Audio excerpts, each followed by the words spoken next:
Attention, please. Please keep your mobile phones on silent mode, please. Thank you.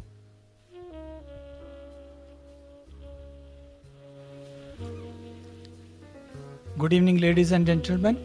Honorable External Affairs Minister Dr. S. Jaishankar is here. Please welcome him.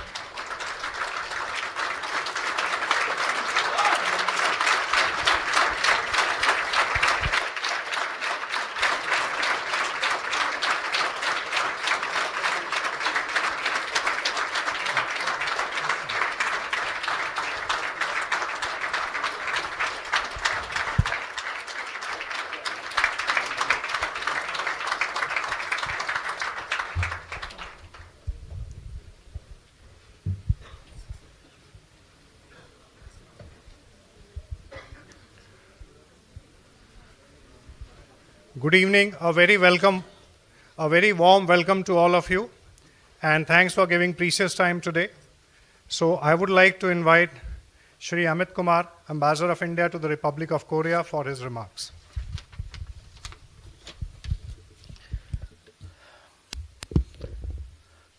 Honorable Minister of External Affairs, Dr. S. Jaishankar, members of his delegation, friends from the Indian community in South Korea, thank you for joining us today. It is a matter of great privilege for me personally and for the embassy to have the External Affairs Minister of India amongst us today. He is visiting the Republic of Korea for the 10th meeting of the Joint Commission that he co-chairs with the South Korean Foreign Minister. Dr. Jaishankar needs no introduction. He has been a foreign minister for over 5 years. He has over close to 4 decades of association with the Indian Foreign Service. He served as the Foreign Secretary and was our ambassador in Singapore, China, and the United States. He brings together a unique combination of experience as a diplomat, as someone who worked in the corporate world, as a member of parliament, and a senior cabinet minister. I myself personally, and a scores of my colleagues, have benefited immensely from his guidance. I had the opportunity of working with him closely when he was the Foreign Secretary and later as the Minister. Friends, you all would agree that India has transformed in the past decade, and so has India's positive image around the world. Dr. S. Jaishankar, first as the Foreign Secretary for 3 years, and later as the Minister of External Affairs for 5 years, have played a pivotal role in this decade of profound changes, our expanding network of global partnerships, and our ability to deliver on various fronts. Dr. Jaishankar has also authored 2 widely acclaimed books on Indian foreign policy, which came out in 2020 and last year. I think, with your permission, I just wanted to add that one key aspect in his articulation about our foreign policy is the emphasis on explaining to the Indian public as to why they should take interest in the Indian foreign policy and why it should matter to them. Minister Sir, we have a vibrant Indian community in Republic of Korea. We have around 15,000 Indians, having doubled over the past 5 years, and I believe that this trend is going to continue and we'll have more Indians working in Korea. I know you all have been waiting patiently to hear from the Honorable Minister. So, sir, may I request you to address the Indian community.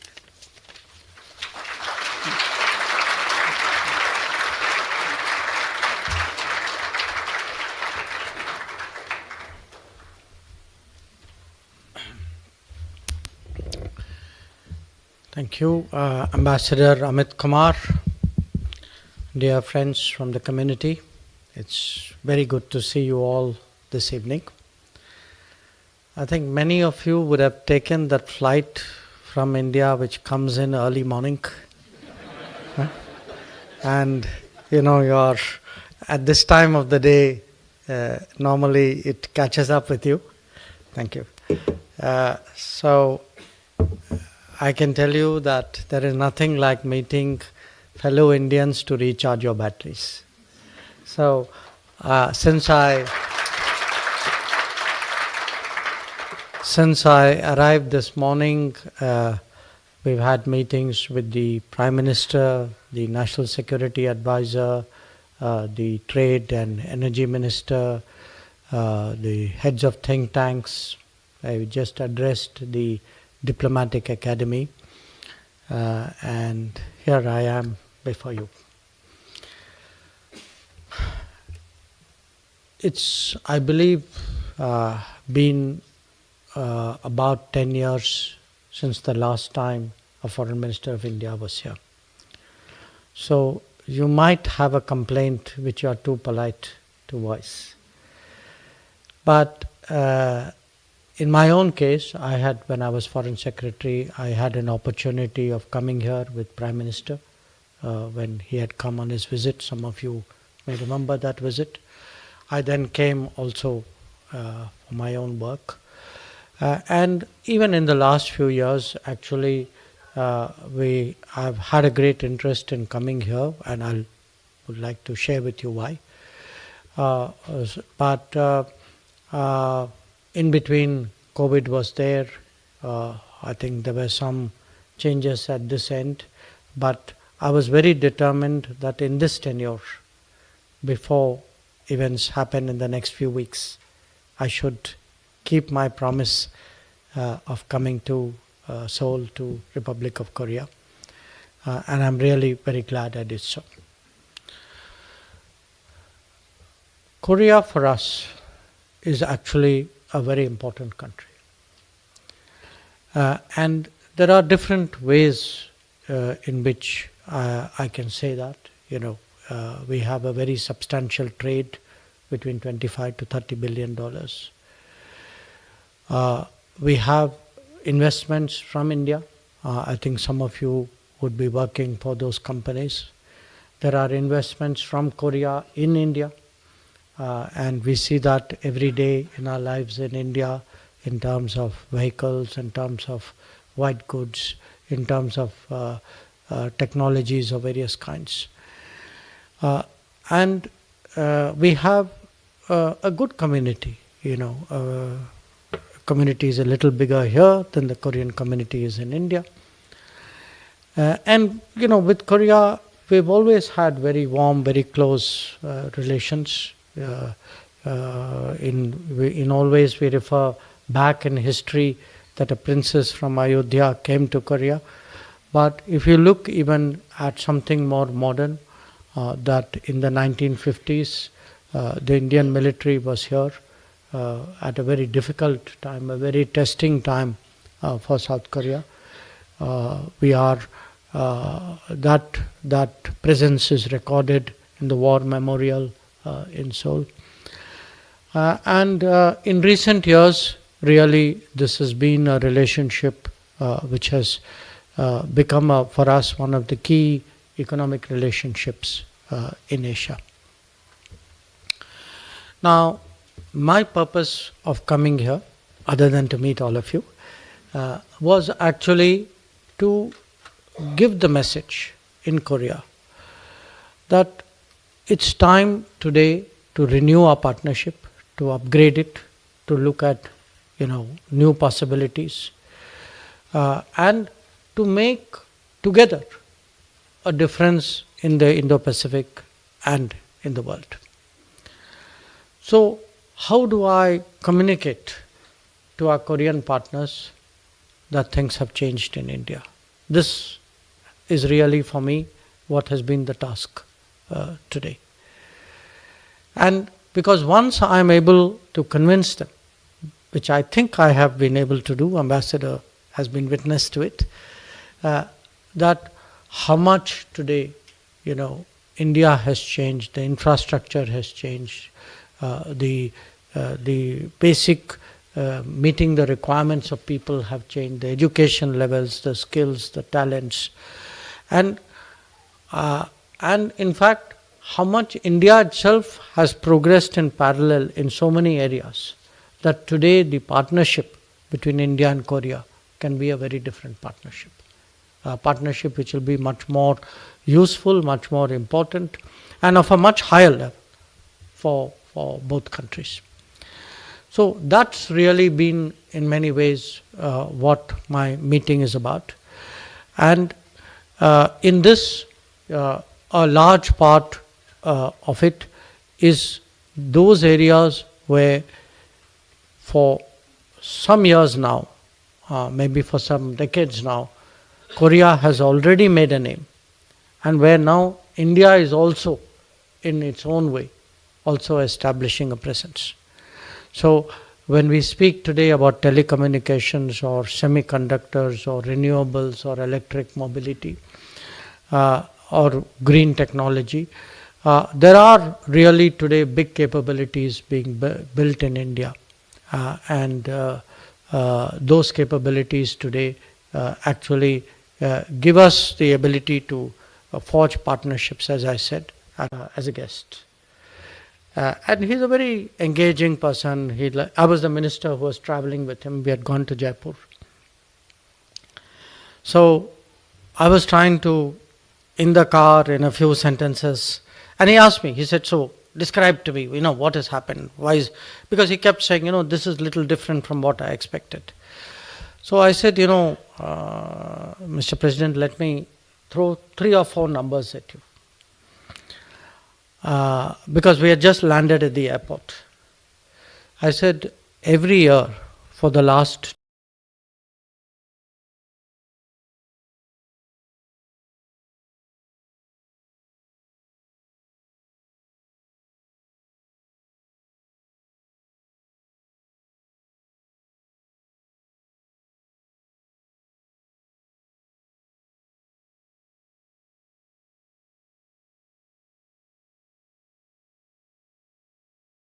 Ladies and gentlemen, please take your seats. Honorable Minister is about to.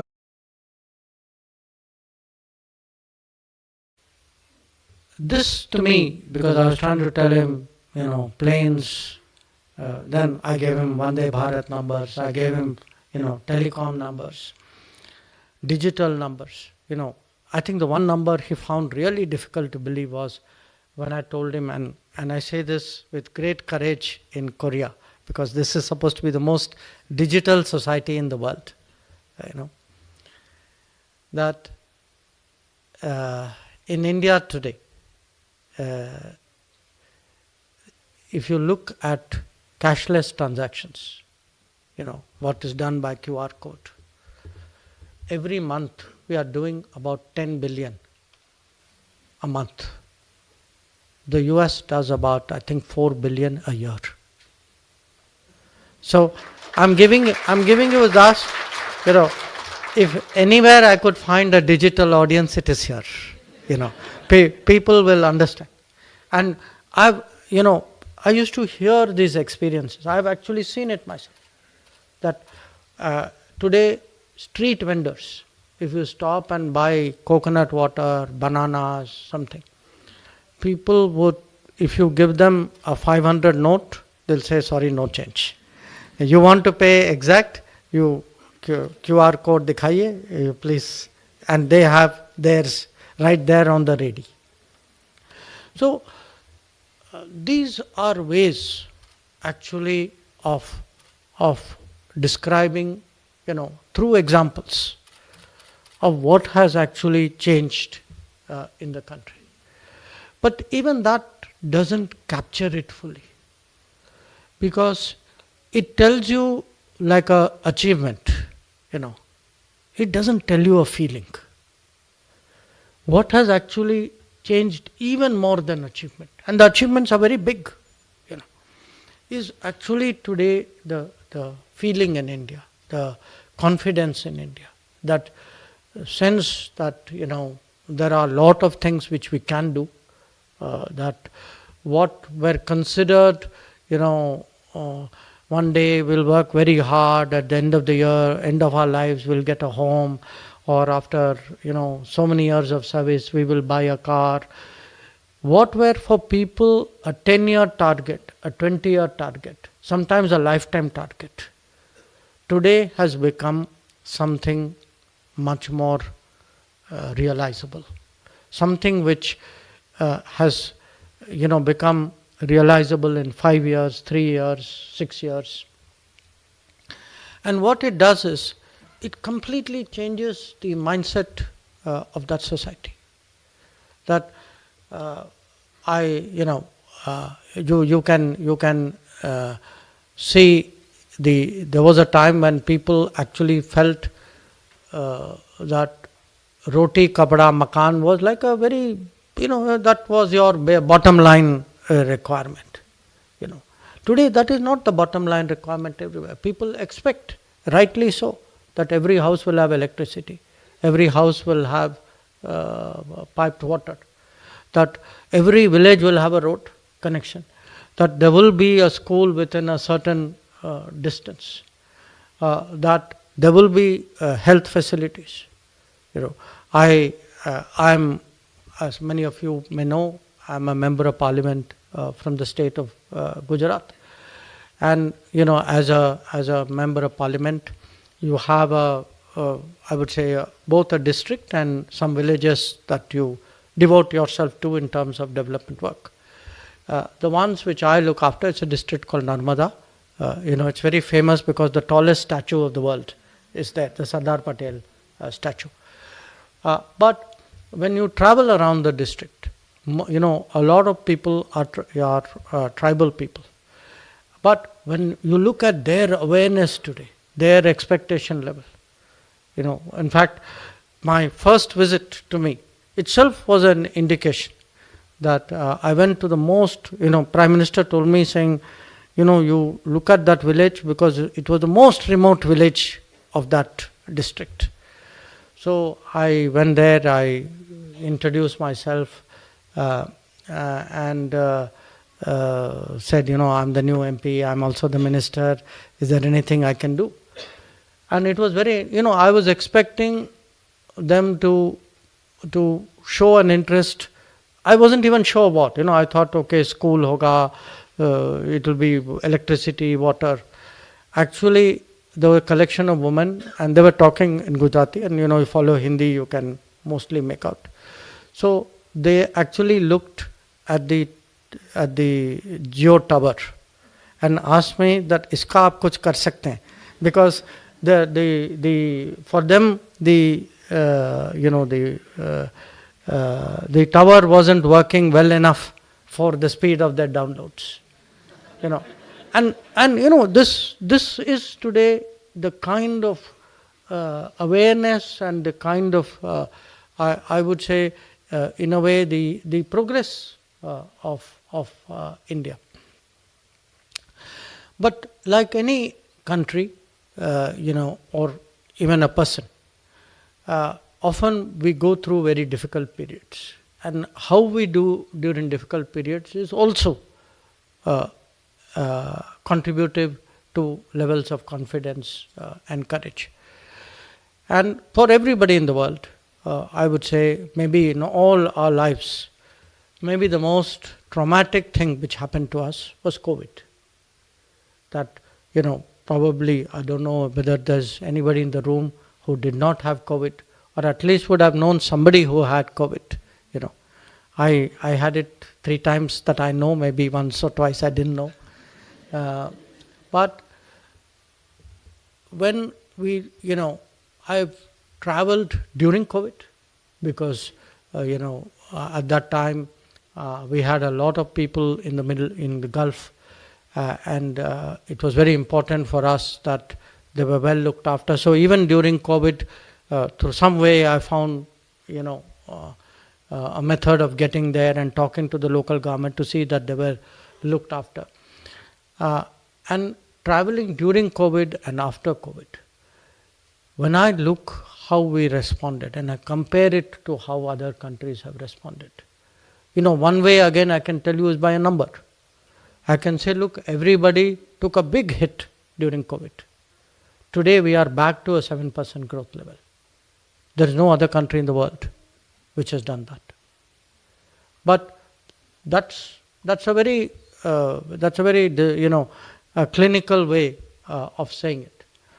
You can, in many countries today, you can still see how much the society is still struggling to get past that period, how much it has affected their lives.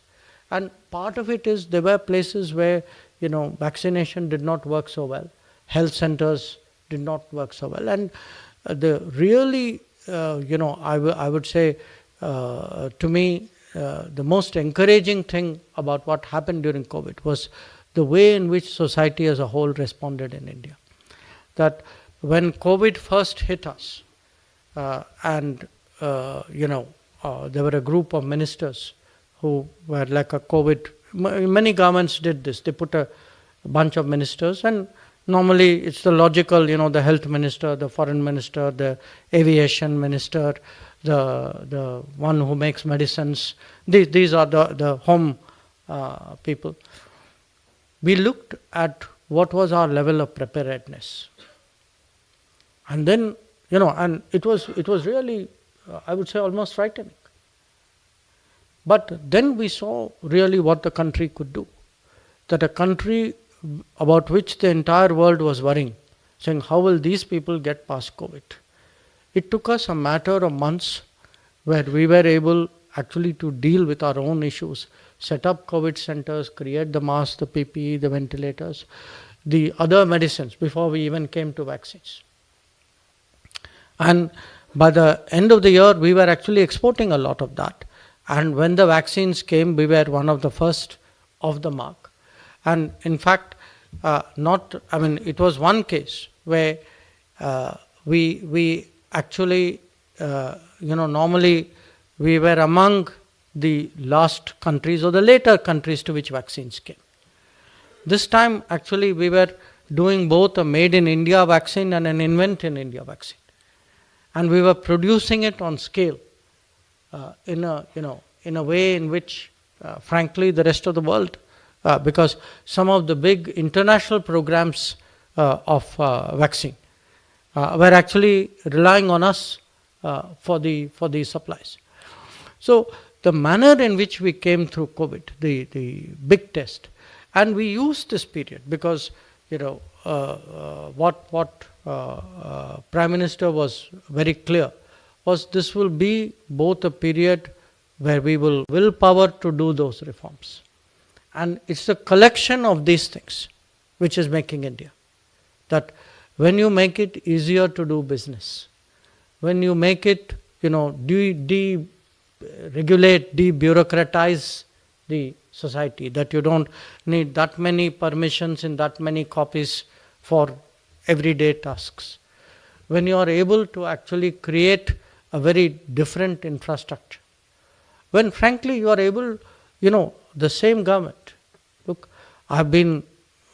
this is 40 something years for me in the government. The government hasn't changed. The way in which the government is working has changed. It's the same people. Many are colleagues, because I come from a stream where we worked in the same ministry, in the same service for many years. So as a minister, I'm looking at the same colleagues with whom I worked 10 years ago, 20 years ago, 30 years ago. And I look at their performance today. And I can see the difference, which motivation, challenges, a sense, the moment you feel that it's like you're doing well at something, you're doing well in class, you're doing well in sports, you're doing well in job, then immediately you are actually self-motivated to do that. So today it is that mindset which is propelling the country and taking it forward. Now I spoke about digital. Now digital, as this country has discovered also, it's like one of those issues which, it's like a solution to so many problems. That if part of the reason for the transformation of India is actually how many things are today riding on digital. That if any of you file income tax in India, you see how quickly your returns are accepted, how quickly your refunds are got. Or if you have to pay more, how quickly you are told you have to pay more. No, it happens because, again, it is digital. And we are able to take programs which used to be done in tens of thousands or hundreds of thousands, today has become hundreds of millions. That when we are able to, because the moment you have a digital database, you are able to identify who is eligible for health care, who is eligible for housing support, who is eligible for a loan. You are able to, who is eligible for free food. So what happens, then you are able to massively scale it up. When you look at our programs, we are today talking 800 million, 500 million, 400 million. These are today the scale of programs, and it even affects behavior. We have, we give today unsecured loans. Now, I think if any of you had ever tried to get a loan, say 10 years ago, you know how challenging it is from a bank. But today, the number of loans which are given to people really run in the hundreds of millions. And they're given for self-employed people, for people who work from homes, for street vendors. And the interesting thing is, because it is digital, they also, their behavior adjusts to it. That if you look at the repayment, we have a scheme called Swanidhi. Swanidhi is, this was done during COVID, because, one of the people who are very badly hit at that time, they were this informal economy. So the street vendors, the shopkeeper, the small shopkeepers. When you give them loans today, repayment rate is 90%. And there's no security. Yet, because it is digital, they also feel today much more connected and therefore much more conscientious about what they are doing. So, the picture which I want to share to all of you as someone who's coming fresh from India is that today there is a great deal of I would say confidence and enthusiasm in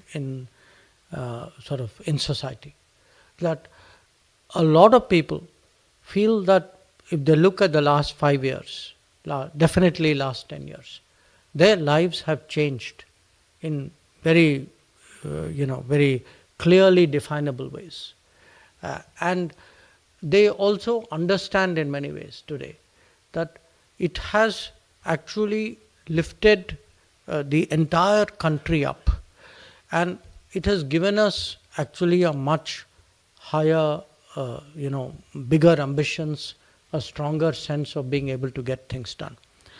But any country, finally needs inspiration. And often our inspiration are our own achievements. That, I spoke to you about COVID. I think a lot of people took pride. People went about asking each other, "Acha, aapne kaun sa vaccine liya?" So I think I was, because I was of that age group where I got mine early. So, actually people asked you, and that pride of taking a made in India vaccine or an invented in India vaccine was very, very strong. The same thing I saw when we had the Chandrayaan landing. When I had actually a double privilege. Sometimes there's some perks to being foreign minister. You are at the right moment with Modi ji to witness the right thing. So the first was the day actually Chandrayaan, the landing. We were in South Africa. So there was this BRICS meeting going on, and everybody knew the moon landing was coming. And, when I went there, I thought, okay, naturally, as an Indian, our minds were on it. I didn't realize actually how much it would, how much the rest of the world would be looking at it. And in fact, at one stage, Prime Minister had stepped out and I was sitting in his place. I just happened, you are sitting, it was not my turn to talk. I happened to be looking a little bit above, like this, at the top of the room. And the South African president told me, he said, "Minister, landing is not yet, you don't have to look up." So, but that feeling was there with people.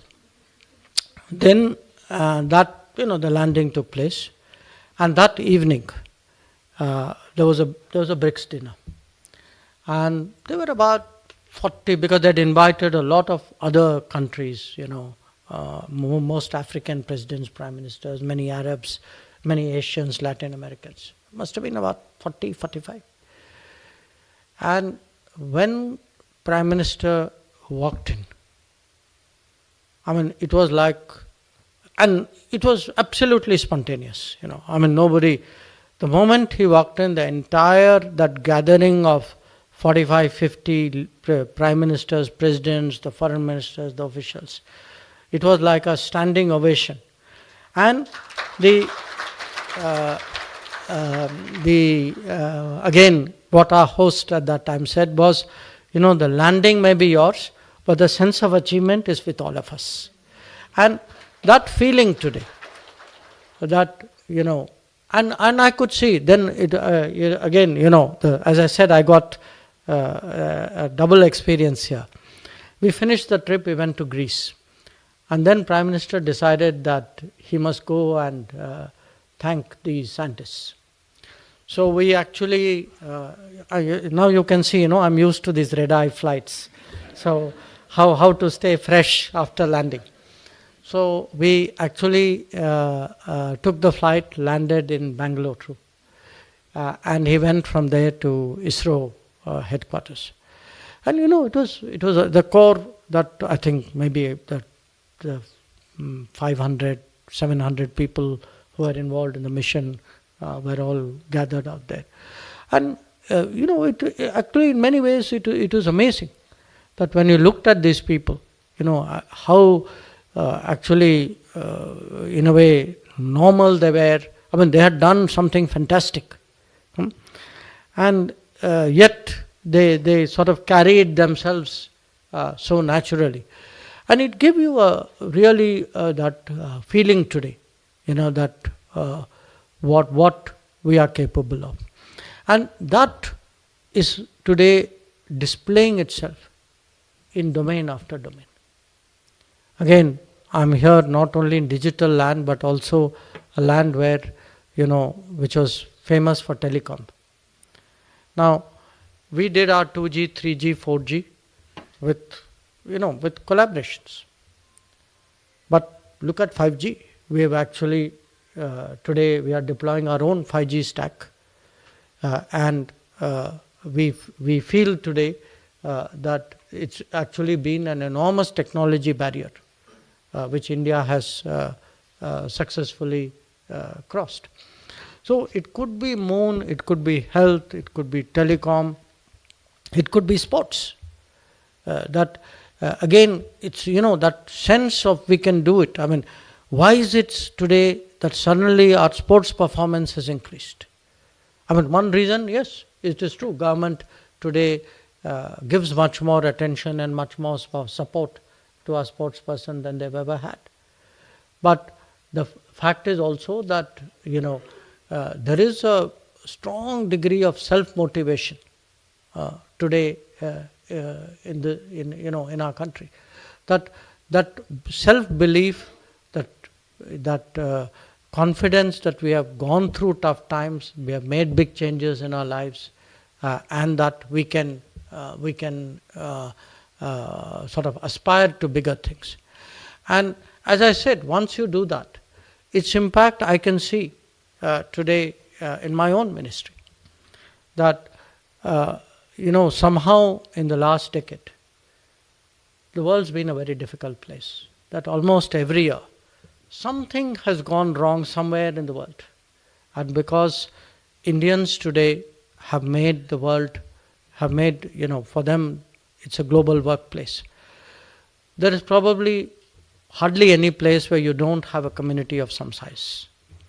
So when something goes wrong in the world, that sense of taking care of your community obviously immediately comes to mind. So, I can almost every year name at least one big operation that we have done. I mean, last year was two. There was Ajay in Israel and Kaveri in Sudan. Year before we had Ganga in Ukraine. So working backwards, we had Nepal earthquake, Maitri, we had Yemen, we had Operation Rahat. So, but again, as I said, that same system today, when it is motivated, when it is purposed, if you were to look at these operations, the airlines also get to work, the military, the Air Force gets to work, the Navy gets to work, the immigration people deal with it differently, the disaster response force, does its best.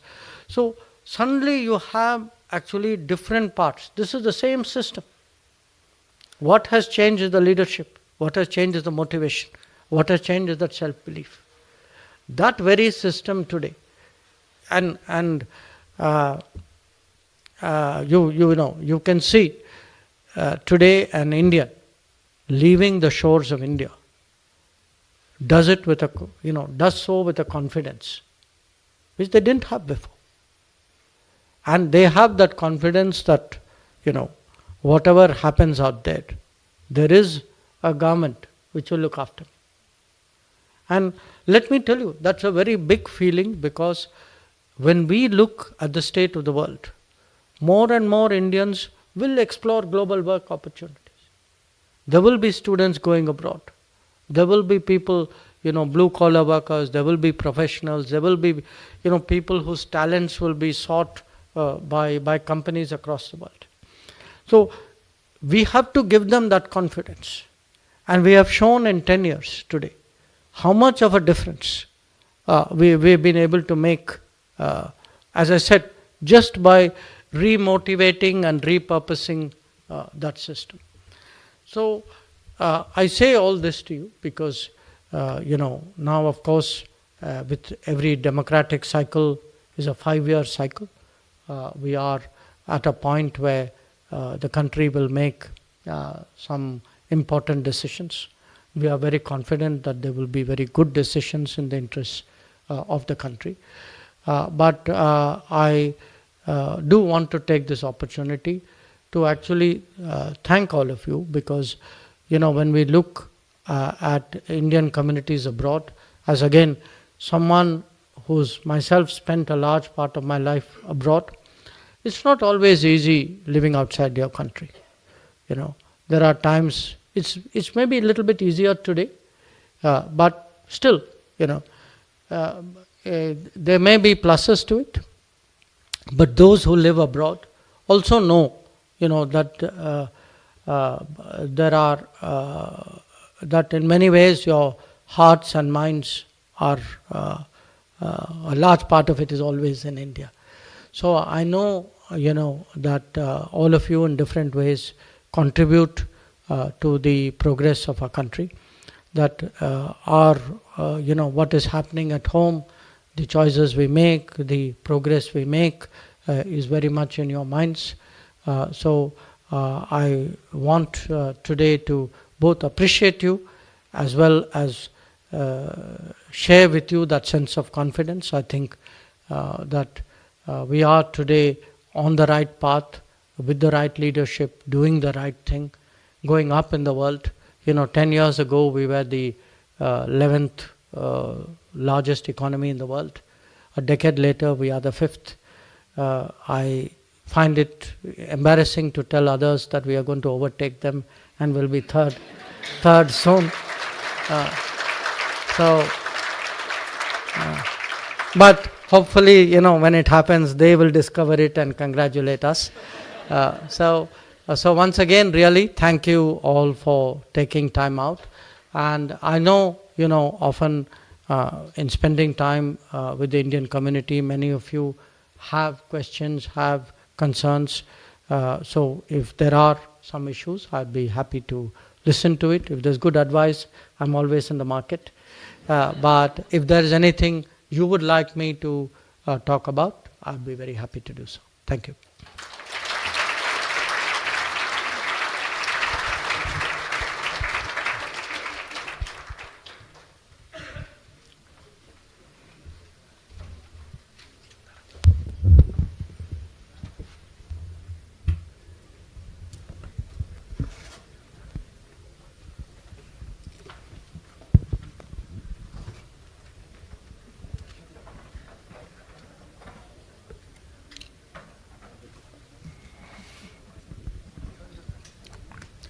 Thank you, sir.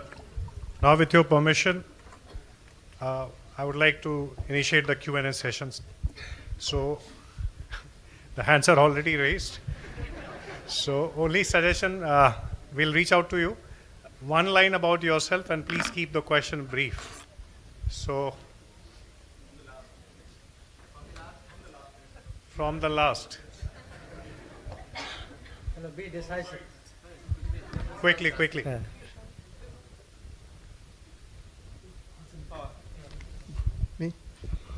नमस्कार sir.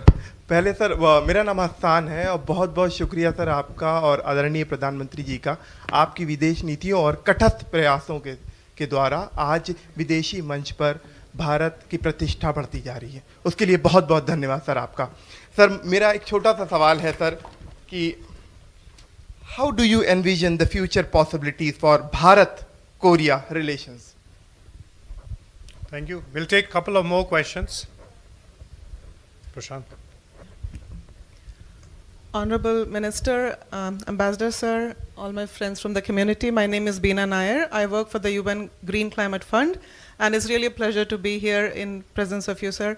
My question is, as someone with such a distinguished diplomatic career who transitioned into politics, what inspired that shift, and how do you believe that your diplomatic experience shaped your thoughts or your approach to politics and governance?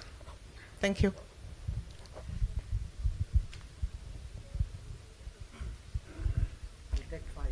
Okay, sir. So, third question, we'll take two more after this. Okay. Can I say? Okay. Yes, please. Yeah, it's my pleasure to share thoughts with you. My question, I am PhD student here from Gachon University, Seoul. So I want to ask you that do you believe that politics in India really hurting sometimes the development of India? Thank you. That's it. Good evening, sir, and to everyone present. Thank you for sharing insights on the confidence and the growth of India. I am Ngawang Choden from Sikkim, India, and I currently study at the Graduate School of International Studies at Ewha Women's University. When we often talk about international relations, we often talk about technology and ministry and defense. But as a student myself, with the influx of Korean students in India and Indian students in Korea, I was curious to know about your outlook on deepening the partnership between those two countries in terms of human capital and its implications between the two countries. Last question from that side.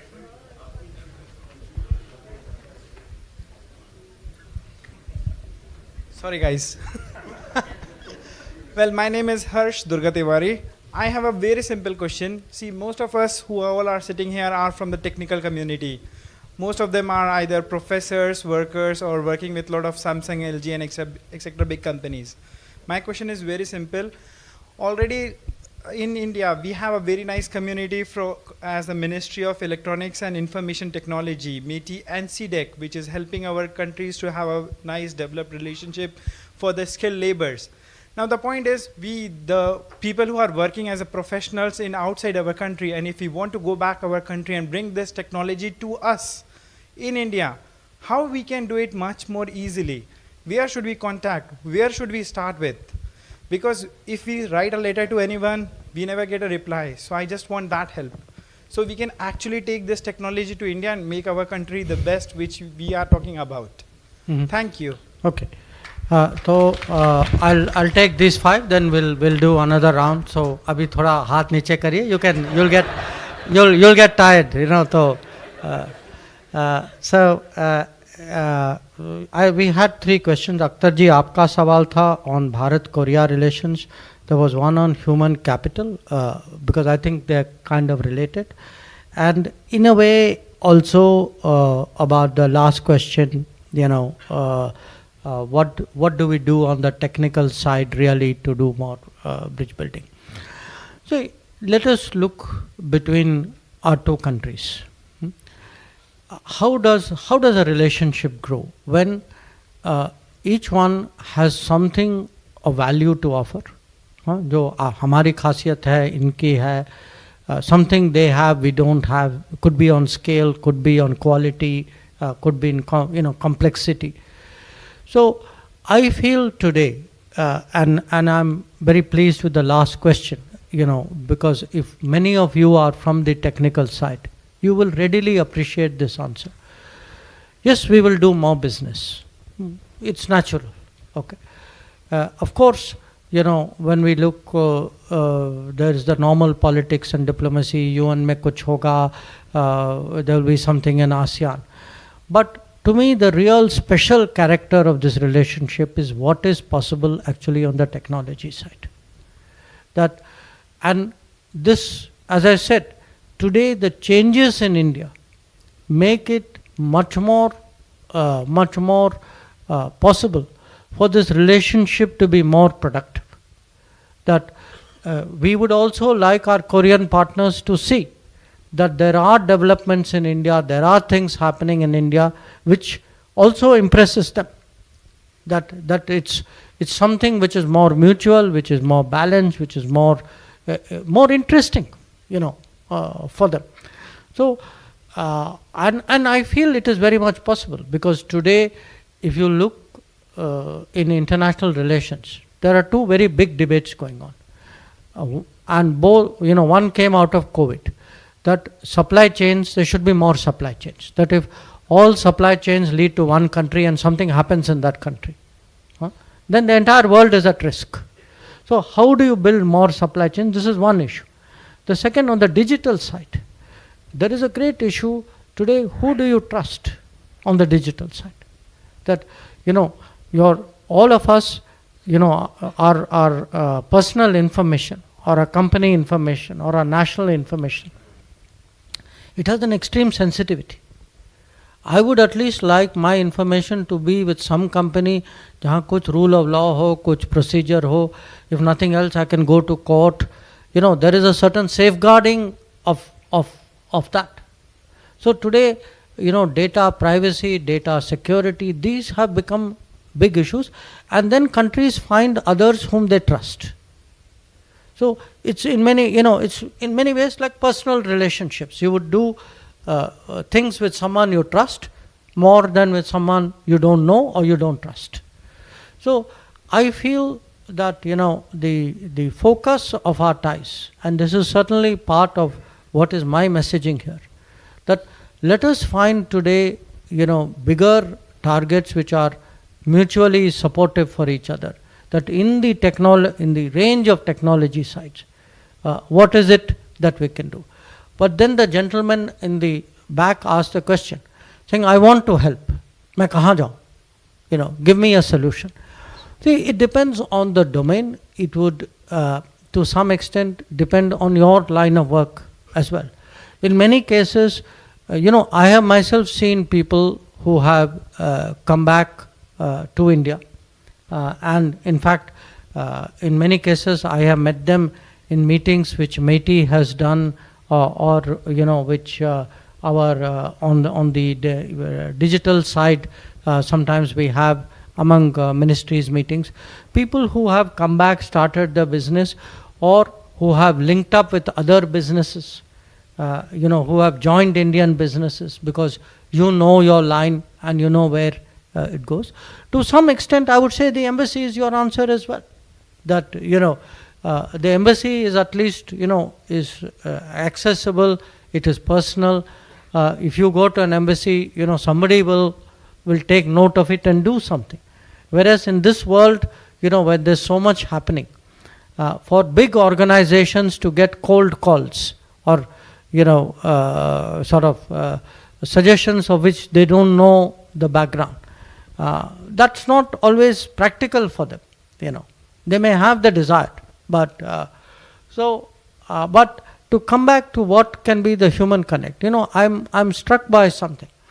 I feel actually that somewhere we have yet to develop that kind of cultural closeness here.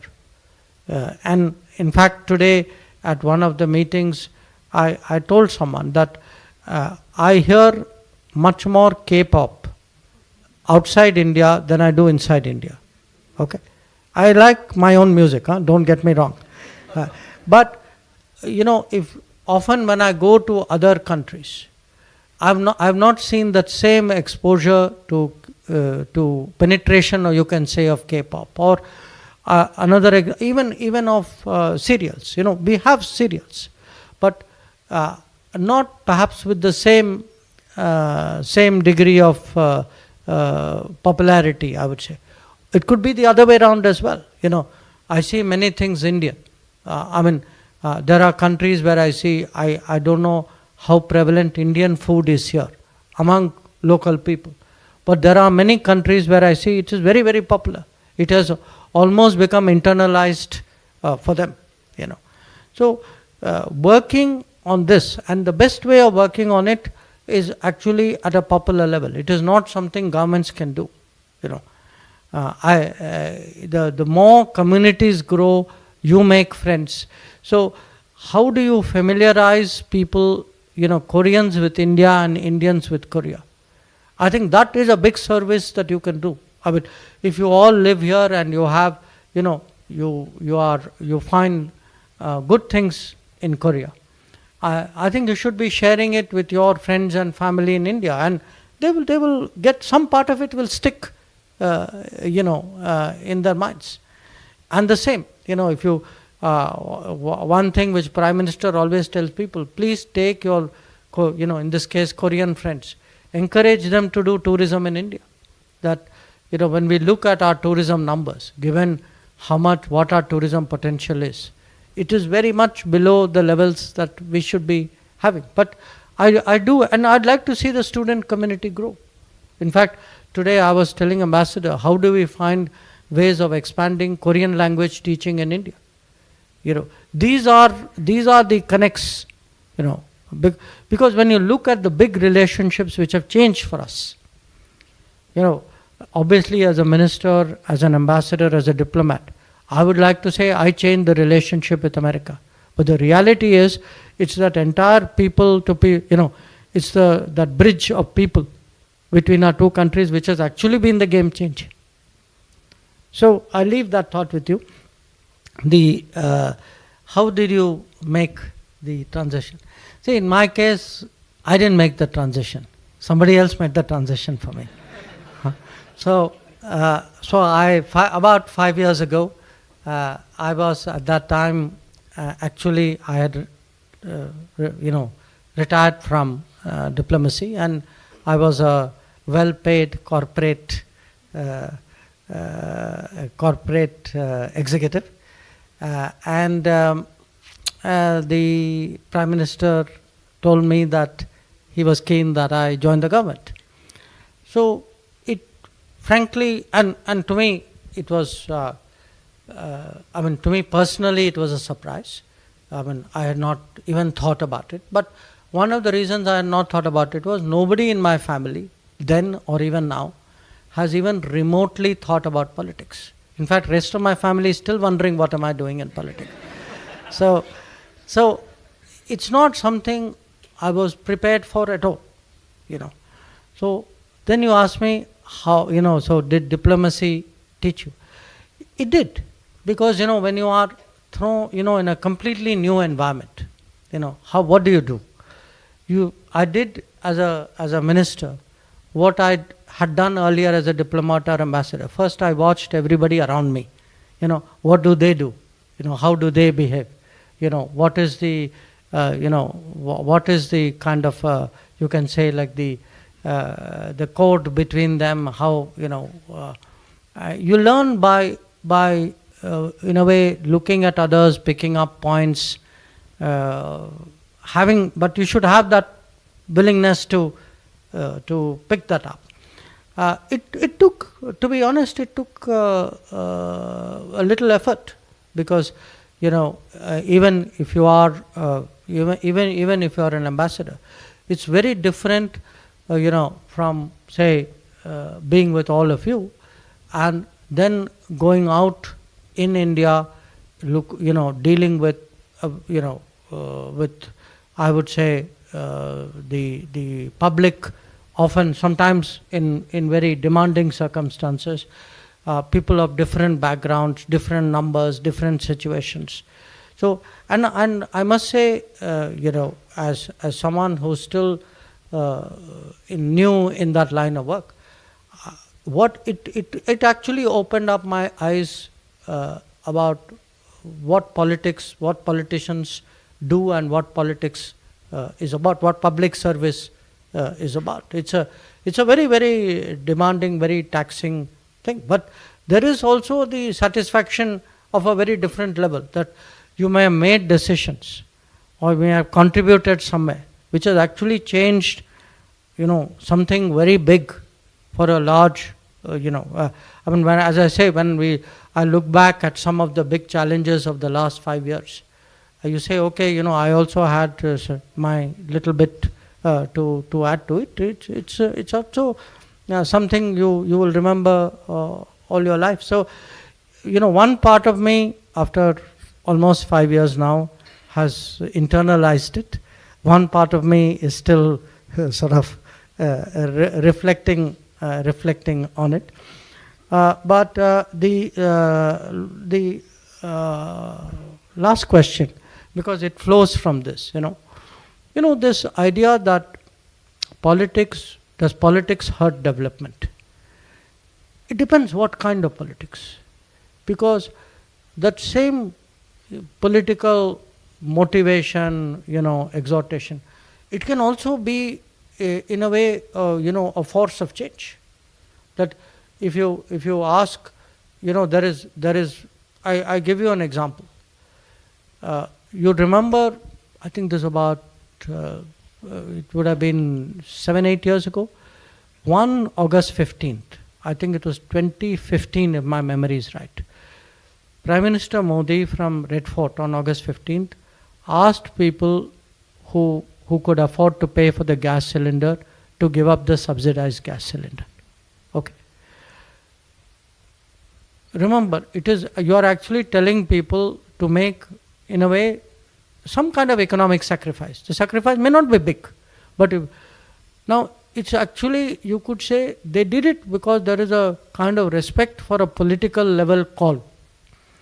And as a result, actually, literally millions of people gave up their gas cylinders and gave it up to people who were deserving. Now, again, because often we maybe partly because of previous experience, we tend to think of politics as though it's a kind of a burden or a negative force, or it takes your time, it wastes your energy. That's a kind of feeling which I think in a way you didn't say it, but I could sense it. Okay, I would say, and maybe 5 years ago I would have been like you, but today I feel, look, I've seen the positive side of it. That I've seen, you say during COVID, through the COVID period, it was actually political will which kept the system going. Because remember, you had to motivate people to come to work, to people, I mean, like we all went to hospitals, you went to COVID centers, you went to places, you are asking people to put in extra time, moving oxygen, even distributing vaccines. So politics can also be in many ways a very powerful motivational force. That, as I said, I've in my own ministry during many operations, particularly I would say the two most dangerous for us were the one in Sudan and one in Ukraine.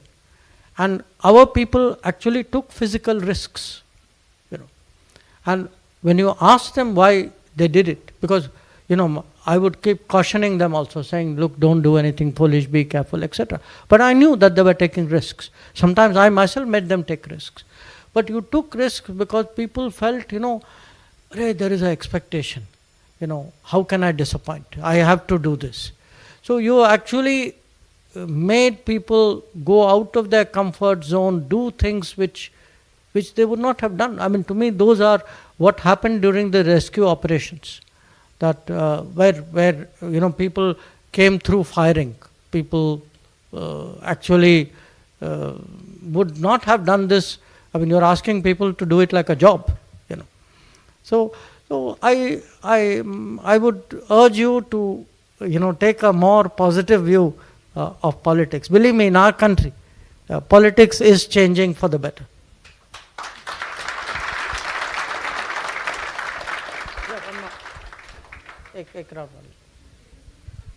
So we'll have. I think that side had a complaint. Okay, sir. Prashant, that side. There, towards the end.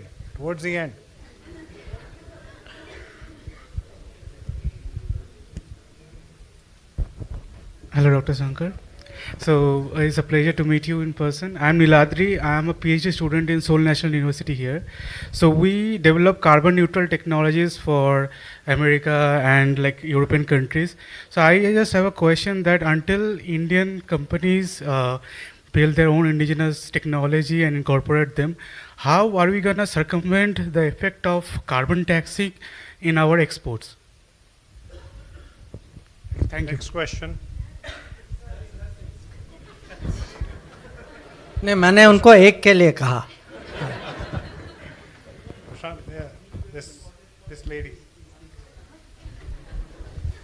नमस्कार sir, मेरा नाम प्रीति है और मैंने political science से PhD किया है. हाँ, नहीं बोली. सर आजकल मैंने पॉलिटिकल साइंस से किया है तो मैं थोड़ा पॉलिटिक्स पे क्वेश्चन पूछूंगी. आजकल इलेक्शन है इंडिया में और सब पार्टी डर्टी कमेंट्स करती है और हम सोचते हैं इससे ज़्यादा ख़राब नहीं बोलेगी, उससे ज़्यादा ख़राब हो जाता है. ऐसी पॉलिटिक्स में जब आपका इंटरव्यू होता है कंट्री के अंदर या कंट्री के बाहर, आपने कभी किसी के लिए बैड वर्ड या इस तरह की लैंग्वेज यूज़ नहीं की जो किसी को डिसरेस्पेक्ट करती हो. जैसे आपने अभी साउथ कोरिया की ही बात की, तो आपने जब रिलेशन की बात की तो आपने बात की कि 1950 में भी ये हुआ था और आज भी ये हो रहा है. तो आप जो इस तरह से हिस्ट्री को, प्रेजेंट को बिल्कुल निचोड़ करके बात करते हैं या अपनी कंट्री को जिस तरह से प्रेजेंट करते हैं, और आप जो इंटरनल जो कमेंट होते हैं नेताओं के सबके, तो आपने उन सब में खुद को कैसे बचा के रखा है, क्योंकि आपके कमेंट उस तरह के नहीं होते.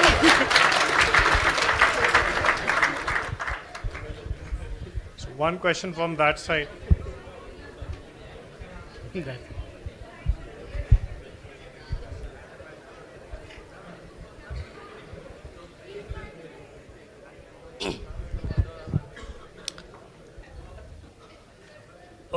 Honorable Minister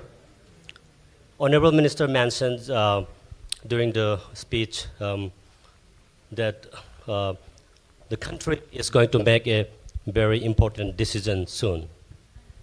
So is our country or the government running out some means for the Indian diaspora to participate in this important decision? Well, actually, my question is not. My actual question is not that. So, thank you for giving us this wonderful and great evening today. My name is Krishna Das, and I'm a principal engineer at Samsung Engineering. I hope my question will not spoil the moment of joy and pleasure that we are having now of meeting you, sir, and having you, Honorable Minister, in this evening here in Seoul. My question pertains to the ongoing situation in Manipur. On September 26, at the Council of Foreign Relations, Honorable Minister acknowledged the involvement of foreign hands and the destabilizing impact of migrants who have come. My question is why our government at the center hasn't done enough to stop the migrants who have come, if they are not from our country and they are from our neighboring countries like Myanmar or Bangladesh? And why is that the people in Manipur feel that enough effort hasn't been done from our government at the center of our mighty India to stop the ethnic conflict once and for all, instead of telling the warring groups from both sides to not shoot at the opposite side? Thank you.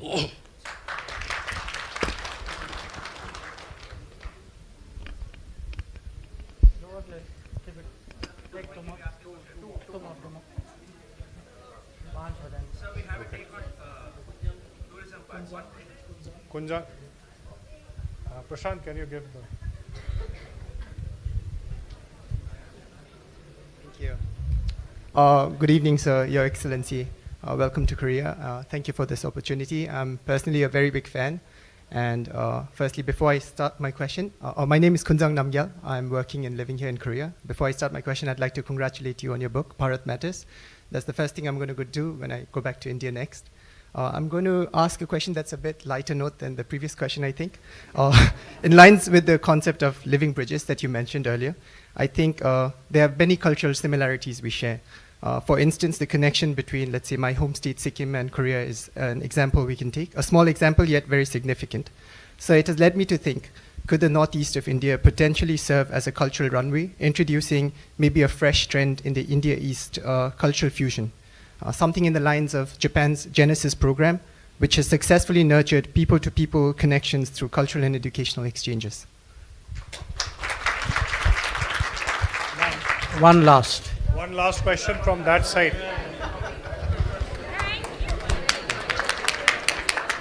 Thank you, sir. My name is Dr. Viren Rai. I'm principal scientist at Samsung Electronics, serving more than 12 years in Korea. So my question is, here there is no Indian school here. School means from elementary school to 12th grade. Okay? So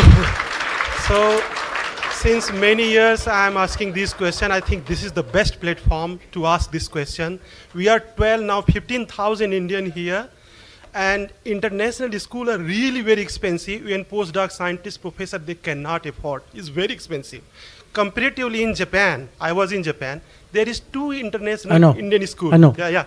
So, and the school is, their tuition fees is much cheaper than other international schools. So my suggestion and request is, if we open a new Indian school here, more Indian person will come, they serve here, they can stay here, and they can communicate culturally with these Korean people. Sure. And we can serve our country. That's all. Thank you, sir. Thank you so much.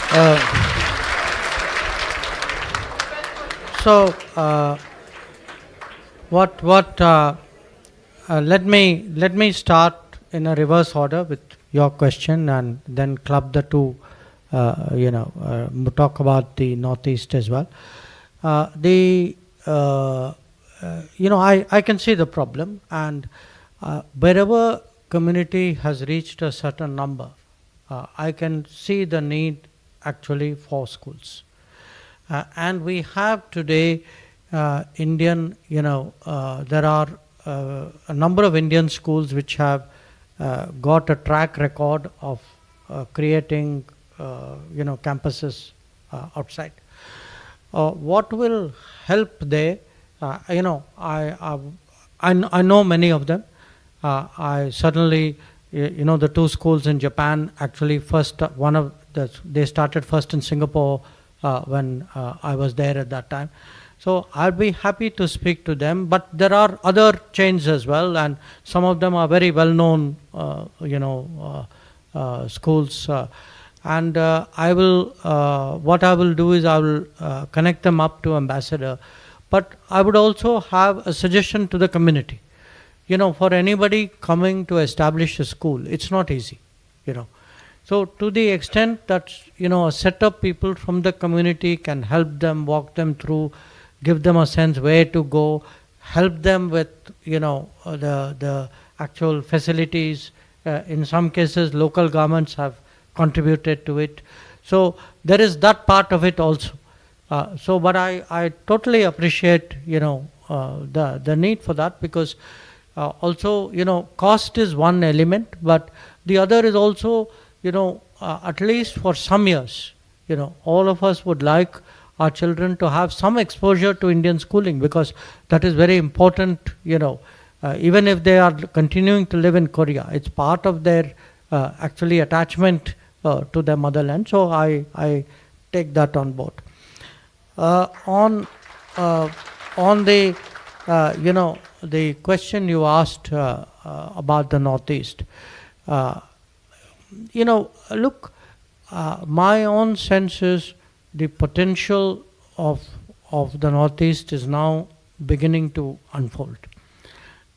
Because what was happening was we used to talk about look east policy, act east policy, but we were not even looking east and acting east within our own country, you know.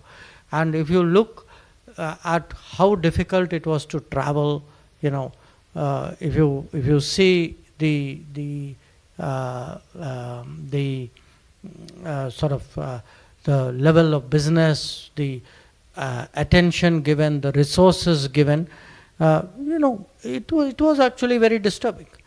And that actually has been one of the changes of the last 10 years. And I mean, which is why actually what our colleague mentioned about Manipur is so disturbing, which is, you know, having taken, you know, put in this much effort, having seen how much really the states of Northeast India have changed in the last decade, you know. I think there is obviously everybody today, you know, is I mean, distressed is a very mild word at what is happening in Manipur. So I do feel that, you know, in many respects, Northeast itself can act as a bridge, but it has both a cultural side to it, but it also has you know, a physical contiguity side to it. So today, you know, our relations with Bangladesh, for example, have changed tremendously.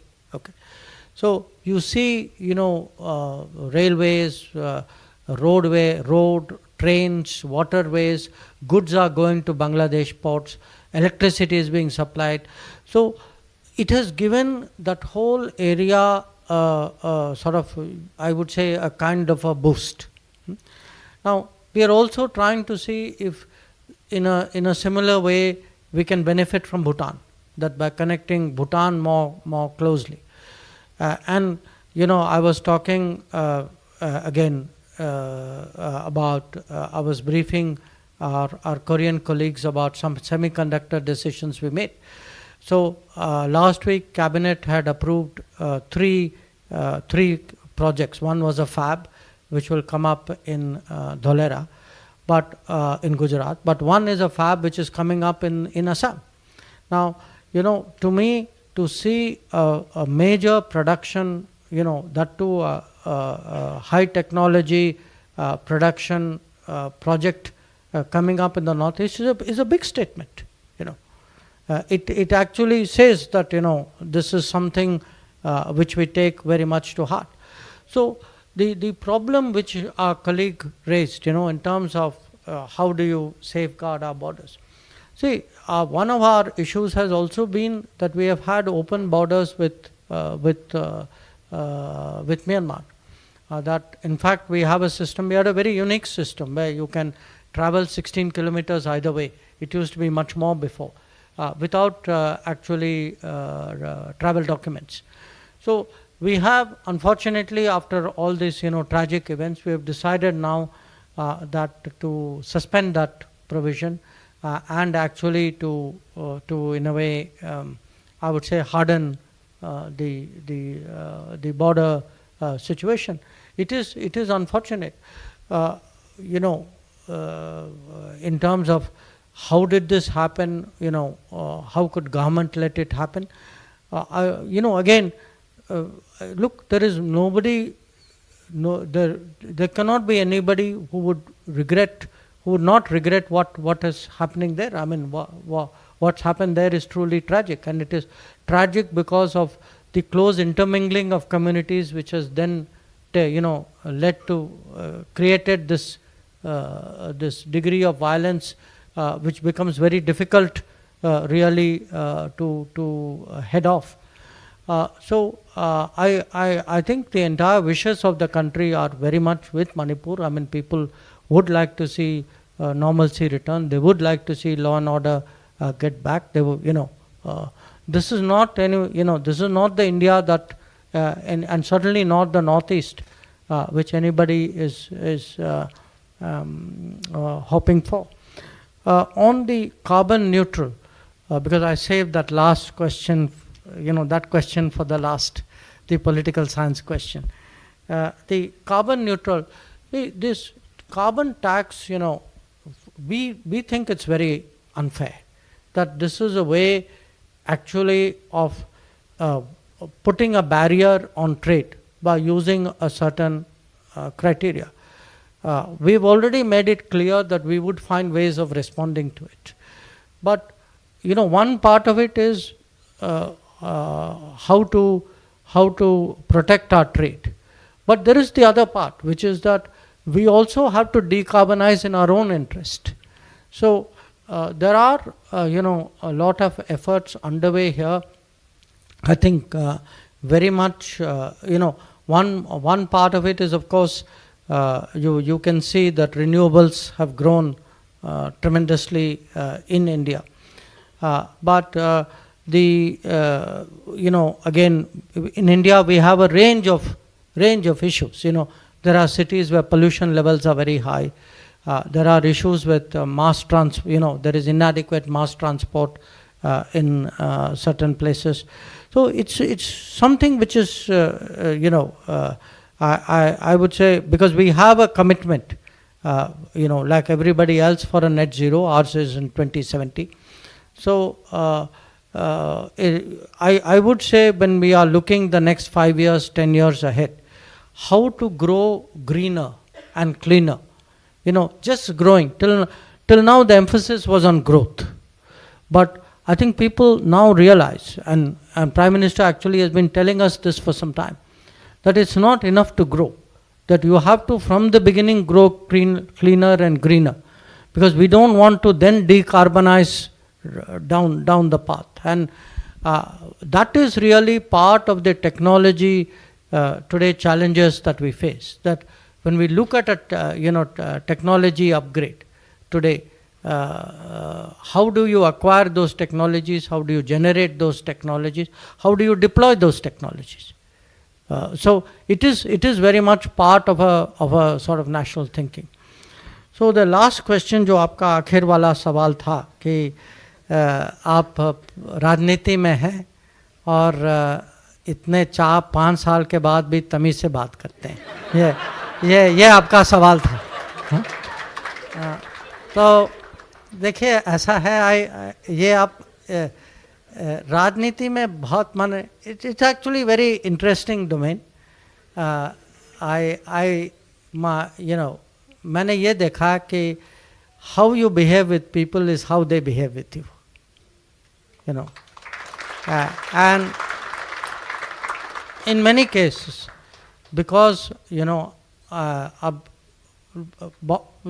राजनीति में many leaders there, अब उनमें से बहुत लोग होंगे जहाँ कहीं ना कहीं पहले, अब जब मैं कूटनीति में था, एम्बेसडर था, कहीं कोई दोस्त था, कोई गेस्ट था, somewhere we have looked after. I think many of us have been through that experience.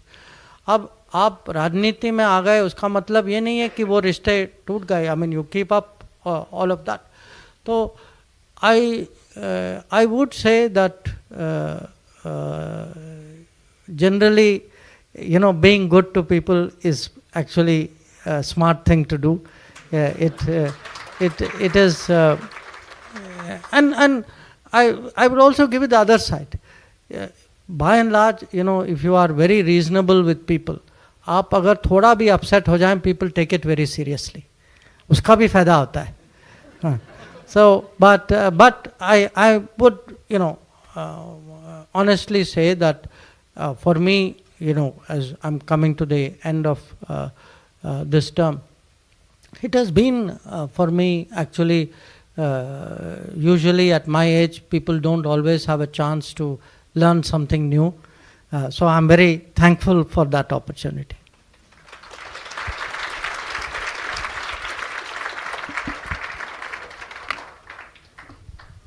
Thank you, sir.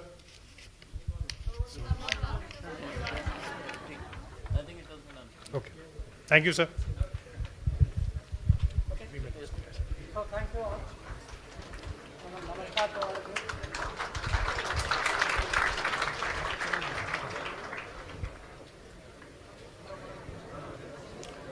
Ladies and gentlemen, please take your